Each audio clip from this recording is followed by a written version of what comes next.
There are two key things about domestic violence we want to tell you about.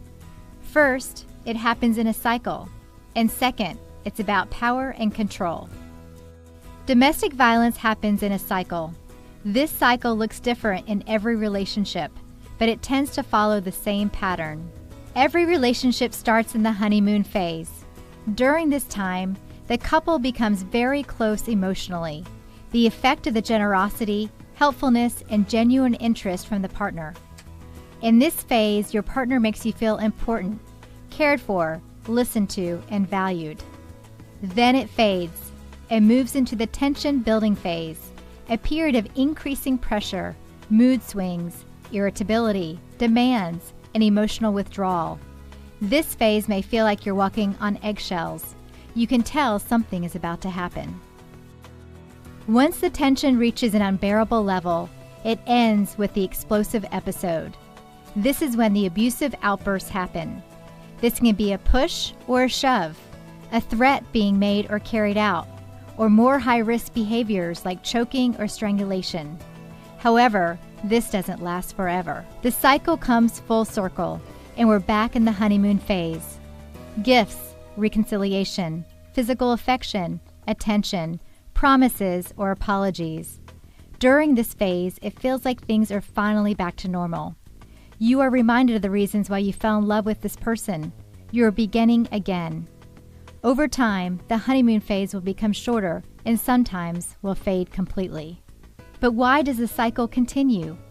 What brings people together is love, and people stay in the cycle because they have hope that things can change, will change, or go back to the way they once were. And many are afraid of what might happen if they try to leave. Remember, it's not unusual to be in this cycle, and you're not alone if you are. So, we've talked about the cycle of violence and the pattern a domestic violence relationship can take. Now let's talk about power and control. Here we're going to highlight some of the different tactics an abuser can use to maintain power and control in a relationship. The power and control wheel is one way to talk about these tactics. The outside ring represents what domestic violence is usually seen as: physical and sexual violence. Sexual violence includes sexual assault, rape, and making you feel like you don't have a choice. There are other tactics abusers can use that we don't talk about as much: intimidation, emotional abuse, isolation, denying or minimizing, using children, male privilege, economic abuse, and coercion and threats. Here's a little more about each of those. First is intimidation, making the partner afraid by using threats, looks, and gestures, destroying the partner's property, abusing pets, or displaying weapons or kitchen implements.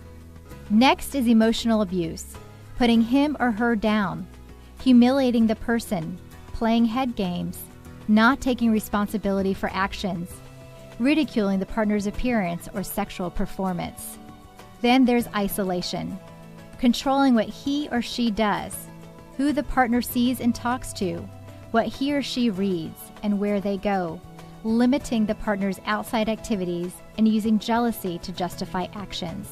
Next is denying, minimizing, and blaming, making fun of the abuse and not taking his or her concerns seriously, saying the abuse didn't happen, shifting responsibility for the behavior, or saying it's the partner's fault.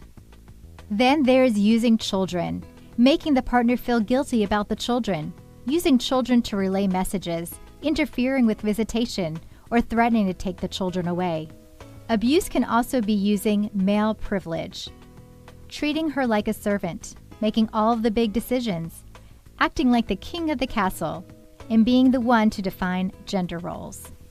Another tactic is using economic abuse, preventing the partner from getting or keeping a job, making the partner ask for money, or not letting them have access to the family income. Finally, the use of coercion and threats, making and/or carrying out threats to do something to hurt the partner, threatening to leave, to commit suicide, to report the partner to welfare or other government agencies, threats of deportation, or even threatening to make a false accusation.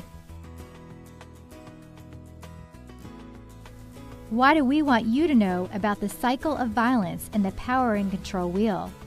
We believe that you have the right to know the real reason why your partner is hurting you. We want you to know that the abuse is not happening because of things you are or are not doing. Instead, the abuse is happening solely because that is your partner's way of keeping power and control over you.